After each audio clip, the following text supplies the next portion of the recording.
요한복음 16장 13절 14절을 한번 보시겠습니다. 16장에 176페이지입니다. 13절 그러하나 진리의 성령이 오시면 그가 너희를 모든 진리 가운데로 인도하시리니 그가 자의로 말하지 않고 오직 듣는 것을 말하시며 장래의 일을 너희에게 알리시리니 그가 내 영광을 나타내리니 내 것을 가지고 너희에게 알리겠습니다. 그러니까 하나님에 관한, 그러니까 아브라함과 이삭에 관한 것을 정확하게 알리는 역할을 한 게 이 종이었습니다. 이 종의 지금까지 한 사역이 장차 오실 성령님의 사역과 같다는 것을 보여주는 겁니다. 그리고 예수를 보지 못했지만 예수를 믿는 것이 참 큰일이라 하는 걸 베드로전서 1장 8절을 한번 보시겠습니다. 베드로전서 1장 8절. 베드로전서 1장 8절. 예수를 너희가 보지 못하였으나 사랑하는도다. 이제도 보지 못하나 믿고 말할 수 없는 영광스러운 즐거움으로 기뻐하니 그가 예수를 너희가 보지 못하였으나 사랑한다 하는 여기에 더 기쁨이 있다 이겁니다. 보지 못하고 믿는 것, 그게 바로 믿음 아니겠습니까? 그래서 정말 이 리브가는 이삭을 전혀 보지도 못했고 정말 과연 있을지 없을지 모르는 그런 신랑감을 내가 그를 가겠다고 가족들이 열흘만 있어달라 하는 것을 뿌리치고 시집을 간 거예요. 요즘 그 연속 방송국에 나오는 사랑이 뭐길래 하는 그 여자나 마찬가지죠. 자기 막 그냥 그 대발인간 그 친구가 좋아가지고 자기 어머니가 뭐고 다 그냥 이렇게 하는 리브가가 그런 결단을 내렸습니다. 내가 신랑을 찾아서 지체할 게 없다 이겁니다. 정말 우리도 지체하면 안 됩니다. 내가 열흘 있다가 내가 내년부터 믿지 이게 아닙니다.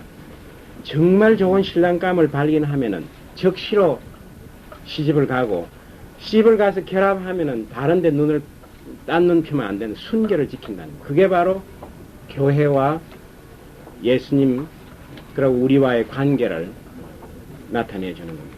우리가 딴 눈 지금 내가 여기 나오면서 부처님한테도 조금 이렇게 뭘 걸어놔 놓고 그러고 이제 점쟁이한테도 가끔 가서 물어보고 그게 바로 창녀라고 그럽니다. 성경에서 너는 창녀다 이거예요. 어떻게 너 남편을 두고 다 그런 데 가서 순결을 바치느냐 이거예요. 그게 바로 예수님과 우리와 신랑과 신부의 관계입니다. 이것으로서 마치겠습니다. 하나님 아버지 감사합니다. 오늘 그 충성된 종의 모습을 통해서 성령님이 우리에게 역사하심을 깨닫게 해주심을 감사합니다. 하나님 아버지 우리가 예수님과 결혼했으니까 이제 세상의 다른 것에 눈을 팔지 않고 오직 순결을 유지하면서 충성된 그런 관계가 우리가 예수님 만나는 날까지 유지될 수 있도록 붙들어 주시옵고 인도하여 주시옵기를 간절히 기도합니다. 예수님 이름으로 기도하였습니다. 아멘.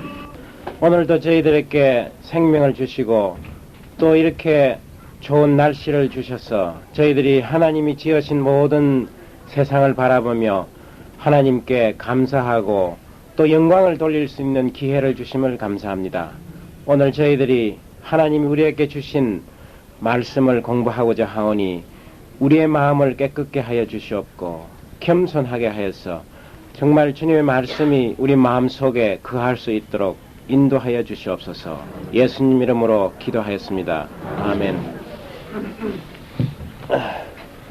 오늘 제가 11시 반부터 어디 옆에 있는 교회에 가가지고 청년부에 좀 과학과 신앙이라는 걸 좀 강의를 하게 되어 있는데 조금 빨리 끝내고 나가더라도 양해해 주시기 바랍니다. 저희들이 이제 창세기 24장에서 이 아브라함이 이삭 자기 아들에게 그 아내를 이제 구하는 그러한 이야기를 기사를 공부를 했습니다. 그래서 우리 며느리를 구하는 일, 또 자기 평생의 반려자를 만나는 일, 이 일이 아마 우리 일생에서 제일 중요한 일 중에 하나일 거예요. 그리고 또 할아버지로서 아버지로서 자식에게 하는 가장 중요한 일 중에 하나입니다. 그래서 이런 일들이 정말 그 하나님의 뜻 가운데서 이루어질 때 축복을 받는데, 이 가장 중요한 결혼 이 혼사 행위가 굉장히 변질이 됐어요. 이 미국 사람들은 가다가 그냥 팍 마음에 들어가지고 어트랙티브 하다 이란데, 끌린다 이런 게, 매력이라는 게 어트랙티브 하다는 거예요. 마치 자석이 서로 끌듯이. 그래서 그냥 마음에 들면은 몇 분 만나다가 결혼해가지고 또 한 몇 달 살다가 싫어지면 헤어지고, 결혼 제도가 굉장히 여기에 비하면 얼마나 피상적이에요. 그렇죠. 이 아브라함과 그 종, 이름도 없는 종, 그 하나님과 기도하면서 정말 하나님이 이 사람이다 하고 짝지어주는 그런 사람을 찾아서 800km나 떨어져 있는 곳에 가는 거예요. 얼마나 정말 요즘 우리가 말하는 이 결혼하고는 너무나 진지하고 이 하나님이 주시는 신부다 이렇게 생각하게 하는 거예요. 우리가 정말 크리스찬들의 결혼관을 한번 반성해 봐야 합니다. 그리고 그 리브가를 한번 생각해 보십시오. 한 번도 얼굴을 보지도 않고 정말 이삭이라는 청년이 있을지 없이도 모르지만은 그 종의 말을 믿고 그렇게 멀리 떨어져 있는 자기 미래의 신랑감을 향해서 부모들이 열흘만 더 있다가 가라 이라는 권유에도 불구하고 그 다음날 아침에 떠나겠다고 결심하는 리브가예요. 우리가 예수님을 본 적도 없고 정말 예수님을 참 있는지 없는지 우리가 참 믿음으로 믿지만은, 그러나 내가 예수를 믿기로 작정을 하는 거예요. 그 결단은 리브가한테 있는 거예요. 뭐 부모들이 허락을 했지만 리브가가 나는 안 가겠다 하면 못 가는 거예요. 우리가 예수 믿는 것도 마찬가지입니다. 우리 예수님 보지도 않았지만은 성령이 우리에게 오셔가지고 예수님이 계신다 하는 거를, 하나님이 계신다 하는 걸 우리에게 알려주시는 거예요. 그래서 이제 우리가 알면은 그 다음에는 곧 예수님을 향해서 가야 하는 거예요. 지체하고 내가 세상 재미 좀 더 보고 조금 더 정리하고 그 다음에 내가 예수를 믿지. 지금 믿기에는 너무 억울하다. 우리 연세대학교의 그 공과대학 교수님 중에 이런 농담을 자꾸 하는 분이, 자기가 10년 전에 벌써 장로되라고 교회에서 자꾸 장로하라고 하는데 내가 거절했다고. 왜 그러냐면, 아니 세상 좀 재미 보고 살다가 해야지. 지금 이 젊은 나이에 장로가 되면 너무 억울하다. 그런 식으로 농담을 하는 분을 봤는데 그건 참 잘못된 일이에요. 우리 교회에 오늘날 그런 식의 사람들이 많이 있습니다. 내가 조금 더 재미를 좀 보고 세상 재미도 좀 보고 이제 마지막에 죽을 때쯤 되면 이제 내가 하나님 나라로 갈 준비를 하겠다 이렇게 생각하는데, 그런 사람들은 영원히 준비할 수 없습니다. 우리가 하나님을 만날 수 있는 기회는 내가 참 잘못되어 있을 때, 너무 정말 절망적이고 억울하고 분하고 이럴 때 오히려 하나님을 만날 수가 있는 거예요. 세상이 잘 되고 출세하고 성공하면은 하나님 만날 수 없습니다. 아담과 하와가 하나님 배반한 그 에덴 동산을 보십시오. 그런 환경이 있겠습니까? 모든 걸 다 하나님이 주시고 공해도 하나도 없고 밤에 나가 걸어다니도 사자가 있어도 물지도 않고, 그 좋은 환경에서 우리가 하나님을 배반한 인간이에요. 그런 인간들이 내가 좀 형편이 나아진 다음에 내가 예수 믿지 하는 거는, 그건 난 절대 안 믿겠다는 말이에요. 그래서 우리 리브가의 그 결단력을 알 수가 있습니다. 신랑을 이제 마음속에 확정을 한 다음에는 당장 쫓아가는 그런 걸 리브가의 믿음과 결단이에요. 이게 우리 애들에게 필요한 겁니다. 사람들을 불러서 쓰십니다. 그러나 그 사람이 쓰임을 받고 나면은 역시 이제 사라지게 되어 있습니다. 또 다른 사람을 쓰시고, 그래서 우리가 이 성경을 읽을 때 특별히 이제 이 죽음에 관한 생각을 하게 됩니다. 언젠가는 누구나 정리를 하고 떠나야 하는, 아브라함이 후처를 취하였으니 그 이름은 거두라라. 이 후처를 취했다 하는데 이건 후처인지 아니면 첩인지는 잘 모르겠습니다. 아브라함이 나이가 이때 상당히 많습니다. 137세나 뭐 하여튼 130세 이렇게 된 때예요. 아마 후처라고 한 걸 보면은 사라가 죽은 다음에 취했거나 그렇지 않으면 사라가 살아있을 동안에 첩으로 이 거두라를 아마 둔지도 모릅니다. 이 구약에는 원래 하나님은 일부 다처제를 선포를 하셨습니다. 창세기 1장에서. 그런데 구약을 보면은 일부 다처제가 허용이 되어 있습니다. 뭐 하나님이 권장한 사항은 아니고, 그러나 사람들이 그렇게 살았을 때 별로 그에 대해서 제재는 가하지 않고, 그러나 그 일부 다처제를 통해서 생기는 여러 가지 그 자식들 사이의 갈등이나 질투, 이런 문제들을 상세하게 기록했으면서 이 일부 다처제를 하면 안 된다 이렇게 선언은 한 적이 없습니다. 여기도 보면 아브라함도 후처를 또 취했다고 그랬죠. 그 아브라함은 사라가 있을 때 그 사라의 몸종이었던 하가를 또 취해서 이스마엘을 낳았죠. 여기 보면 또 거두라를 후처로 취해가지고 아이를 낳는 게 나옵니다. 그가 시므란과 욕산과 모단과 미디안과 이스박과 수아를 낳았고, 욕산은 서바와 드단을 낳았으며 드단의 자손은 아수르 족속과 로두시 족속과 르옴미 족속이며, 미디안의 아들은 에바와 에벨과 하녹과 아비다와 엘다안이 다 그두라의 자손이었더라. 그러니까 이 언급된 모든 족속들의 이름이 다 아랍족이 되는 거예요. 아랍 종족이 되는 거예요. 지금 아랍족을 이루고 있습니다. 그래서 왜 이런 말씀이 들어있냐면 하나님이 아브라함의 그 씨를 많이 주신다고 했습니다. 그래서 여기에 또한 아랍 족속을 이루는 그러고 이걸 자세히 읽어보면 아랍 족속은 분명히 아브라함의 후손임을 알 수가 있습니다. 이스마엘도 마찬가지입니다. 오히려 아랍 족속은 아브라함의 장자의 후손들이에요. 이스마엘이 이삭보다 큰 아들이거든요. 그래서 아랍 사람들도 자기네들의 조상을 아브라함이라고 이렇게 하고 아브라함을 가장 위대한 조상으로 이렇게 모시고 있습니다. 아브라함이 이삭에게 자기 모든 소유를 주었고 자기 서자들에게도 재물을 주어 자기 생전에 그들로 자기 아들 이삭을 떠나 동방곳 동국으로 가게 하였더라. 이 아브라함의 또 한 가지 훌륭한 점은 죽기 전에 이런 모든 정리를 잘 했다는 거예요. 우선 가장 중요한 그 며느리를 구하는 일부터 시작해가지고 자기가 죽고 난 다음에 그 이삭과 다른 자식들 사이에 여러 가지 갈등이 생기겠죠. 그거를 미리 예측을 하고 다 이렇게 준비를 해서 떼서 떠나보내게 해놓은 거예요. 아마 이삭은 아브라함 생각에 상당히 이런 그 위기 관리나 이런 어려운 문제가 처해졌을 때 어떻게 잘 할 수 없다 하는 그런 생각을 항상 한 것 같아요. 그래서 가나안 땅에서 절대로 떠나가지 못하게 하고 또 나중에 문제가 될 만한 자기 그 형제들을 전부 딴 데다가 재산을 지어가지고 멀리 보내버린 거예요. 이런 준비를 철저히 잘 했습니다.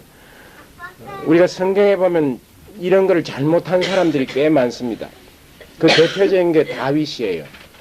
다윗은 자식들 교육이나 관리를 하나도 못한 거예요. 전쟁터에서 매일 싸우다가 영토는 많이 얻었는데 결국은 그 자손들이 교육을 제대로 못 받아가지고 나중에 서로 형제가 다 서로 죽여버리고 엄청난 불행한 일들이 일어납니다. 그런 반면에 이 아브라함은 미리 이런 거를 다 정리를 해가지고 죽을 때 그런 문제를 없게 이렇게 만들어줍니다. 그 당시 그 상속법이라는 게 장자 상속이 원칙이에요. 그 재산 같은 거 있으면은 장자는 2배를 받습니다. 형제들을 똑같이 나누어 가지고 2몫을 받는 거예요. 그 대신 장자는 또 부모를 먹여 살려야 하고 또 어린 동생들이 있으면 부양해야 할 그런 의무가 있습니다. 그리고 이 서자하고 장자 사이에 여러 가지 그 법적인 그런 문제들도 나중에 성경에 보면 나옵니다. 가령 하가를 통해서 난 이스마엘이 이제 이삭이 나기 전에는 장자권이 있었습니다. 모든 상속이 그쪽으로 가게 되어 있는데 나중에 사라로부터 이삭이 이제 적자가 나왔습니다. 정통적인 아들이 나왔을 때는 되물릴 수가 있는 거예요. 취소하고 다시 이제 이삭이 적자가 되는 그런 여러 가지 관례적인 법들이 있었습니다. 서자들에게도 재물을 주어 자기 생전에 그들로 자기 아들 이삭을 떠나 동방고 동국으로. 여기 동쪽이라 하는 말은 팔레스타인에서 동쪽이라는 뜻입니다. 지금 아랍국들이 있는 그 지역을 말합니다. 아브라함의 향년이 175세라. 그가 수가 높고 나이 많아 기운이 지나여 죽어 자기 열조에게로 돌아가매. 아브라함은 75세에 가나안 땅에 왔습니다. 그래서 꼭 100년을 가나안 땅에 살고 175세에 죽는 겁니다. 아주 수가 높고 나이가 많아 기운이 지나여 죽는다. 이것이야말로 참 행복한 죽음이에요. 뭐 사고가 나거나 또 젊어서 죽거나 이런 게 아니라 그저 자연사예요. 기운이 지나여 또 죽은 다음에 열조에게로 돌아간다. 구약에는 천국이나 이런 개념이 없습니다. 이스라엘 백성들 사이에. 다만 어떤 개념이 가장 행복한 거냐 하면은 죽어가지고 열조, 자기의 모든 조상들이 모여 있다고 생각되는 그곳으로 간다. 이걸 보면 이스라엘 사람들이 사후에도 어떤 세계가 있다 하는 것을 나타냅니다. 우리가 죽으면 완전히 끝나버린다는 게 아니라 죽은 다음에 어떤 세계가 있다 하는 것을 좀 어렴풋이 나타내. 이게 이제 점점 나중에 신약에 와서는 천국이라는, 우리가 죽으면 천국에 간다 하는 그런 개념으로 연결이 되는 겁니다. 그래서 죽음은 완전히 모든 것의 끝이 아니라 어떤 다른 형태의, 새로운 형태의 삶으로 들어가는 하나의 출발이 곧 죽음이다, 이렇게 생각하는 거예요. 상당히 참 그런 죽음의 개념을 우리가 이해해야 합니다. 우리가 죽으면 그때서 다 끝난 게 아니다 이거예요. 그게 아니라 새로운 차원의, 지금 우리가 상상할 수 없고 누구든지 그 경험해 본 적은 없지만은, 그러나 성경에 그 묘사되어 있는 그러한 새로운 차원의 다른 삶을 들어갈 수 있는 그 관문, 그게 바로 죽음이다 이거예요. 그러니까 죽음을 통하지 않고는 그 문으로 들어갈 수 없는 거예요. 이게 구약적인 그 내세관입니다. 자기 열조에게로 돌아가매. 아브라함은 사실 열조라는 것을 말하기가 어렵죠. 아브라함이 이스라엘 민족의 최초의 사람. 아브라함부터 이스라엘 민족이 시작되는 거예요. 그전에는 이스라엘이라는 개념이 없었습니다. 근데 그럼 아브라함은 누구 열조로, 누구에게 들어가느냐 이겁니다. 그나마 앞으로 올 후손들도 말하는 거예요. 그 아브라함 계열에 속하는 모든 그 사람들이 모여 있는. 그래서 우리가 신약에 보면, 누가복음에 보면은 그 거지 나사로가 죽어가지고 누구 품에 안겨 있었습니까? 아브라함 품에 안겨 있는 나사로. 그게 나사로가 천국 갔다는 거나 마찬가지예요. 요즘 우리가 이제 말하는 천국이 바로 그거예요. 그러한 열조의 품으로 돌아가는, 그게 이제 구약적인 내세관이라는 걸 알아야 합니다. 그 아들 이삭과 이스마엘이 그를 마므레 앞 헷족속 소할의 아들 에브론의 밭에 있는 막벨라 굴에 장사하였으니, 막벨라라는 것은 이중굴이라, 아마 굴이 2개 있었던 것 같아요. 그 막벨라라는 뜻이 그런 뜻입니다. 거기에 자기 아내 사라를 장사하기 위해서 사놨던 그 굴에 장사를 했습니다. 이삭과 이스마엘이 같이 모였습니다. 그 쫓아낸 이삭이 아버지가 죽었다는 소식을 듣고 이스마엘이 이삭과 합쳐졌습니다. 이 죽음은 때때로 화목해 하는 그런 역할을 하는 거예요. 죽음은 그 최대의 죽음이 예수님의 죽음, 예수님의 죽음으로 말미암아 인간과 하나님이 화목해 하는 그런 역사를 낳은 겁니다. 여기에서는 그 이삭과 이스마엘, 그 아브라함과 같은 이런 의인의 죽음을 통해서 이삭과 이스마엘이 서로 합쳐서 화해하는 그러한 것을 낳았습니다. 사실 죽음이 헛되지 않습니다. 우리가 교회를 통해서 보지만은 누가 죽었기 때문에 가족이 교회에 나오는 이런 케이스를 여러 번 봅니다. 여태까지 교회에 안 나왔는데 자기 아버지가 이제 죽으면서 이제 하나님을, 예수님을 믿고 죽었다 이거예요. 그럼 장사한 다음 날 뭐 사돈까지, 사돈은 아니라도 무슨 그 사위나 뭐 이런 것까지 다 합쳐가지고 쭉 교회 나가가지고 예배 드리고 감사하고, 그러다가 이제 하나님을 알게 되는, 그건 참 바로 우리가 그 죽음을 통해서 하나님과 가까이 갈 수 있는 이게 참 위대한 유산입니다. 내가 마지막 하나 할 수 있다면은 내가 죽을 때 나 때문에 믿지 않는 우리 형제들이 다 교회 오게 하는 그건 참 값진 죽음이에요. 예수님의 죽음이 그런 걸 상징한 거예요.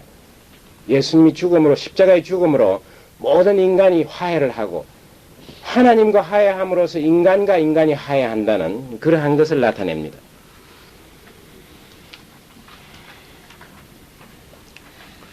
이것은 아브라함이 헷족 속에께서 산 밭이라.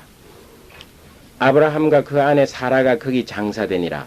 여기 뒤에 뭐 이 사람들뿐만 아니라 야곱도 장사가 되고 또 레아도 장사가 되고 아브라함이 죽은 후에 하나님이 그 아들 이삭에게 복을 주셨고 이삭은 부엘라헤 로이 근처에 거하였더라. 이 부엘라헤 로이는 그 부엘세바하고 그 애굽 사이에 있는 그 오아시스가 있는 그런 장소인데 옛날에 하갈이 임신해가지고 사라를 깔보고 거기서 이제 학대하다가 쫓겨나가지고 여기에서 샘물을 만나가지고 목숨을 건졌습니다. 그래서 그거를 살아 계셔서 감찰하시는 하나님 이런 뜻으로 부헬라헬로이 이렇게 이름을 지었습니다.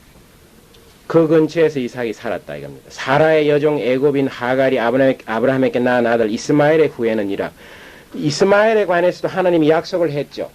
내가 너도 풍성한 은혜를 주어가지고 많은 땅을 차지하고 나라를 이루게 하겠다 하는 약속을 한 적이 있습니다. 그 약속이 이행된 것을 여기에다가 이제 삽입을 했습니다.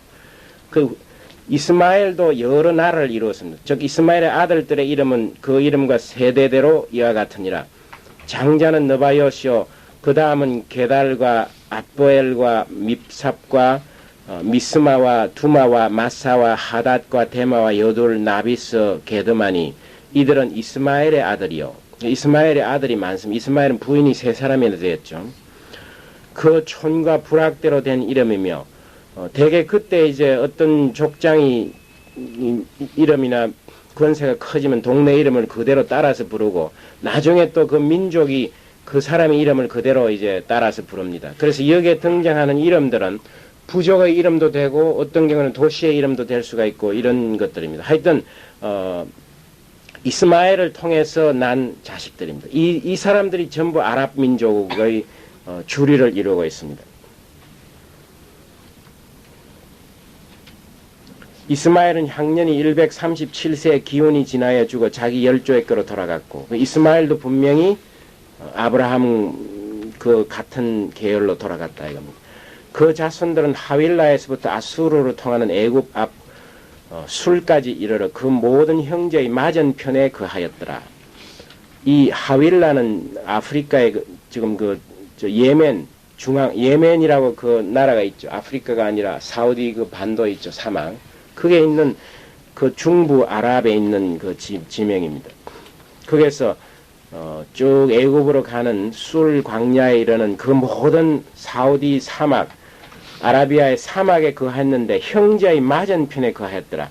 이 맞은편이라는 건 단순히 지역적으로 이렇게 되어 있다는 게 아니라 항상 서로 적대하는 그런 사이, 서로 대적해가 싸우는 이런 관계가 있었다 이겁니다. 나중에 이 야곱의 후손들이 애굽에 갔다가 가나안에 돌아갈 때 이스마엘의 후손들이 못 들어가게 막 길을 막고 방해를 하는 거예요. 그래서 이 성경이 말하는 것은 결국은 형제가 형제를 대적하고 싸우는 이게 세상이라는 걸 나타냅니다. 최초의 그 가인이 아벨을 죽이는 사건, 그게 최초의 사건이에요. 가인이 아벨을 죽인다 이겁니다. 형제가 형제를 죽이는 그게 바로 세상이다 이겁니다. 우리 세상이 그런 거죠. 형제가 형제를 죽이는데 그 죽이는 원인의 가장 큰 거는 뭐냐 하면은 영적인 갈등이다 이겁니다. 그 가인과 아벨이 하나님께 예배드리는 예배 끝에 서로 죽였습니다. 예배 때문에 하나님께 나아가는 방법이 물론 서로 달랐지만은 하나님이 한쪽을 택하고 한쪽은 관심이 없었다. 그래서 질투가 나가지고 찔러 죽인. 사실 지금 전쟁의 대부분을 보면 전부 이런 전쟁이에요. 뭐 물건 뺏고 하려는 것보다도 주로 이 영적인 갈등, 종교적인 분쟁으로 많은 사람들이 죽었습니다. 실제로. 그래서 우리 세상의 모습이 그런 갈등이 항상 존재한다는 게 성경 처음부터 나오고, 여기에도 그 같은 아버지에서 나온 형제가 서로 마주보고 대적하고 있다 하는 역사적으로 그런 거를 우리가 배울 수가 있습니다. 아브라함의 아들 이삭의 후에는 이러하니, 아브라함이 이삭을 낳았고 여기서부터 이제 이삭의 역사가 시작이 됩니다. 우리가 아브라함의 하나님, 이삭의 하나님, 야곱의 하나님 이렇게 하죠. 그 이삭, 이 이삭은 성경에서 몇 장밖에 안 나옵니다. 주로 많이 나오는 게 여기에서 아브라함이고 그 다음에 야곱이고 요셉이에요. 그 이삭은 아브라함과 야곱 사이에 이렇게 다리를 놓는 그런 짤막한 그런 역할을 하지만은 우리가 이삭의 생애를 통해서 배울 점이 참 많습니다. 그래서 지금부터 이제 이삭에 관한 이야기가 나옵니다. 아브라함이 이삭을 낳았고, 이삭은 40세 리브가를 취하여 아내를 삼았으니, 리브가는 밧단 아람의 아람 족속 중 브두엘의 딸이요 아람 족속 중 라반의 누이였더라. 그러니까 이삭과 리브가는 오촌 관계예요. 그러니까 리브가의 아버지 브두엘이 이삭의 사촌형이에요. 사촌형. 그 딸이 이제 리브가입니다. 그래서 이 근친 결혼이 그 당시에는 있었어요. 최근에까지도 근친 결혼, 이 왕족 유럽 왕들을 보면 굉장히 근친 사촌 뭐 이런 것끼리 다 결혼해요. 그래서 그 혈통의 순수성을 유지한다 이런 명목으로. 이삭이 그 아내가 잉태하지 못하므로 그를 위하여 여호와에게 간구하며 여호와께서 그 간구를 들으셨으므로 그 아내 리브가가 잉태하였더니, 우리가 이 아브라함과 사라가 아기를 갖지 못했는데 그 두 사람은 어떻게 희한하게 그거는 하나님께 기도하는 장면이 없어요. 그 아이를 달라고. 아마 완전히 포기해가지고, 우리가 뭐 지금 나이가 100세 된 사람들이 기도한다고 하나님이 주시겠나 뭐 이런 절망적인 상태에 안 했는가 모르지만, 여기에는 이 이삭은 그 점에서 또 다릅니다. 기도를 하는 거예요. 40에서 결혼해가지고 이제 60세가 되었는데 아이가 없는 거예요. 그래서 이 아브라함에게 많은 조상을 주시겠다고 약속한 그 하나님의 축복을 받은 이 사람들이 왜 이렇게 손이 드문가 이겁니다. 막 그냥 이스마엘이니 뭐 이런 사람들은 막 놓는데, 이 아브라함과 그 다음에 이삭과 야곱 이런 사람들은, 물론 이제 야곱 때는 부인이 정부인이 둘이고 첩이 둘, 네 사람을 통해서 12명의 아들을 낳습니다. 그건 좀 다르지만 이 이삭은 딱 쌍둥이 한 상을 놓고 끝이는 거예요. 근데 여기 기도를 이제 드려가지고 아마 기도를 너무 진하게 드렸던지 쌍둥이가 태어나게 됐습니다. 갑자기 없다가 쌍둥이가 되었으니 대단한 기도입니다. 아이들이 그 태 속에서 서로 싸우는지라 그가 가로되 이 같으면 내가 어찌할꼬 하고 가서 여호와께 묻자온대 여호와께서 그에게 이르시되 두 국민이 내 태중에 있구나. 두 민족이 내 복중에서부터 나누이리라. 이 족속이 저 족속보다 강하게 큰 자는 어린 자를 섬기리라. 그러니까 이 리브가가 이제 임신을 했는데 배 안에 이제 아기가 막 차는 거예요. 이렇게 막 서로 싸우다가 발이 헛나가면 이제 리브가를 차는 거예요. 두 아이가 막 싸우는 거예요. 그게 큰일 났거든요. 이 복 태중에서부터 싸우니 이게 어떻게 되겠느냐 이겁니다. 이것도 우리 인간의 한 앞으로 일어날 이 세상의 모습을 나타내는, 심지어 같은 태 속에서 자란 쌍둥이가 뱃속에서부터 싸우는 거예요. 이게 우리 인간의 모습입니다. 제일 가까운 형제가 뭐겠어요? 사실은 쌍둥이에요. 제일 가까운 형제가 같은 배 안에서부터 같이 들어있었는데 태중에서부터 싸우는 장면이 나오는 거예요. 우리 인간 세상이 이런 겁니다. 그 역사도 마찬가지입니다. 이 두 아이가 나중에도 막 서로 싸우는 거예요. 몇백 년 후에 그 후손들끼리 싸우는 겁니다.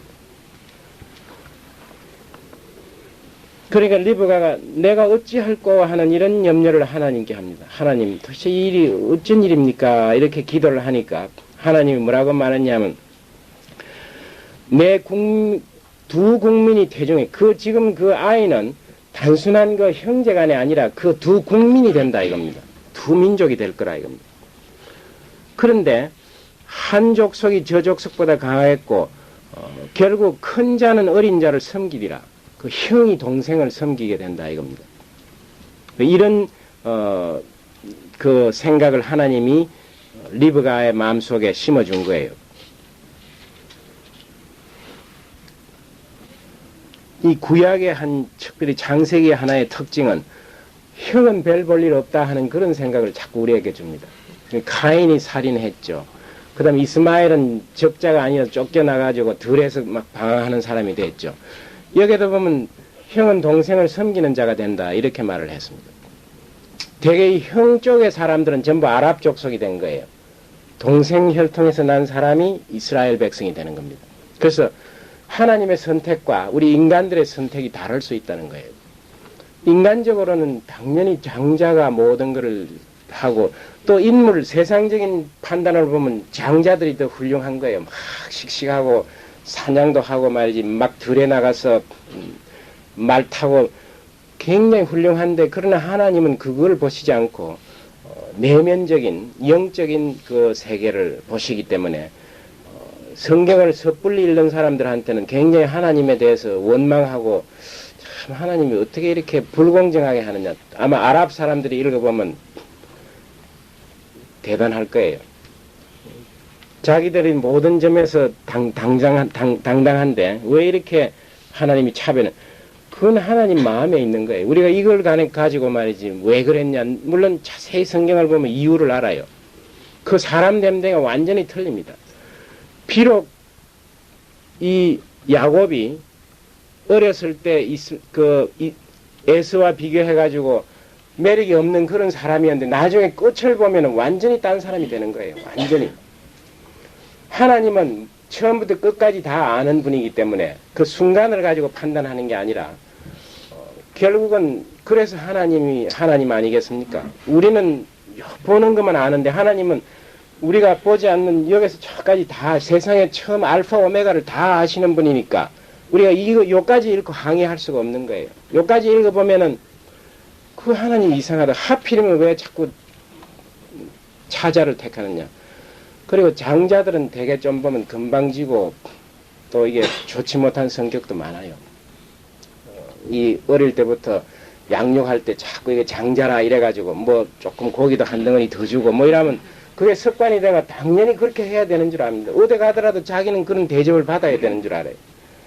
그래서 미국에서 우주인들 뽑을 때 장자를 별로 안 뽑고 통계적으로 보면 뭐 중간 아이나 아니면 독자들을 많이 뽑았어요.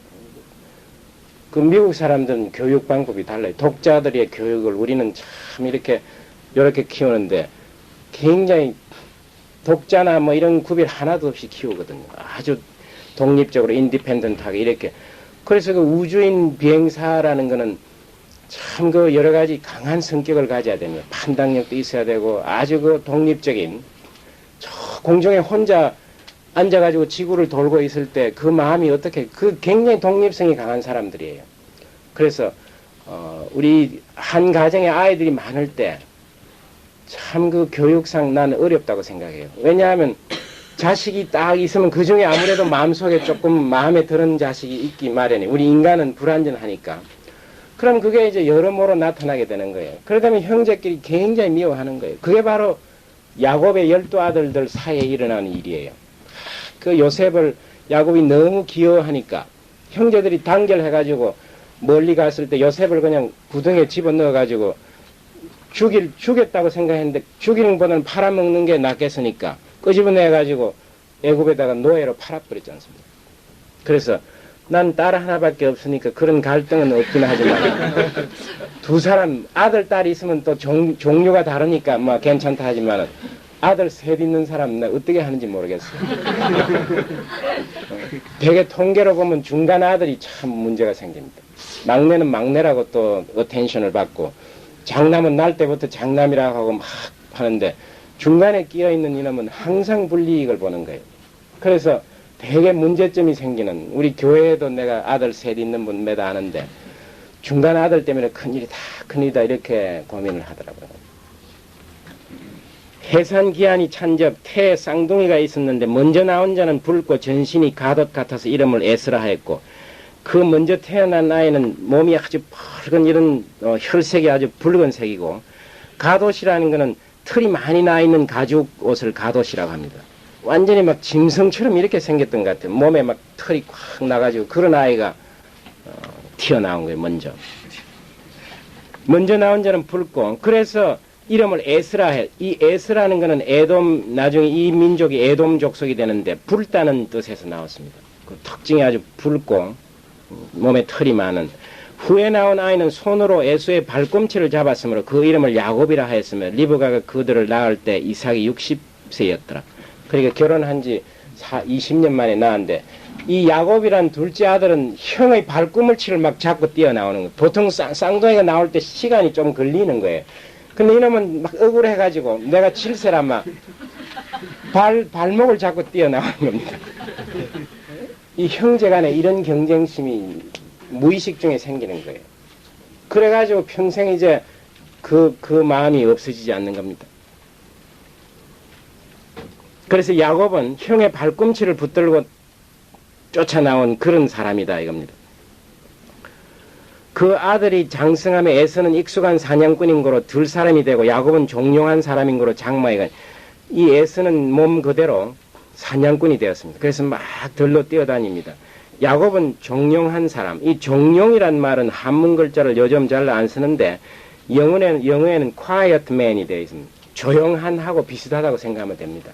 그러니까 집에 머무르면서 어머니 치맛자락을 이렇게 항상 붙들고 왔다 갔다 요 천막 사이에 왔다 갔다 하고 이렇게 하는 굉장히 여자다운 그런 성격을 가진 야곱이에요. 꼼꼼하고 장막에 거하는 사람. 그러니까 들에 나가는 사람하고 장막에 거하는 사람하고 차이점이에요. 이런 차이점은 나중에도 많죠. 요즘 지금 이 시간에도 사냥하러 다니는 사람, 골프장에 있는 사람, 들에 나가 있는 사람이 있고 우린 지금 장막 안에 있는 사람들, 별 볼 일 없는 사람들.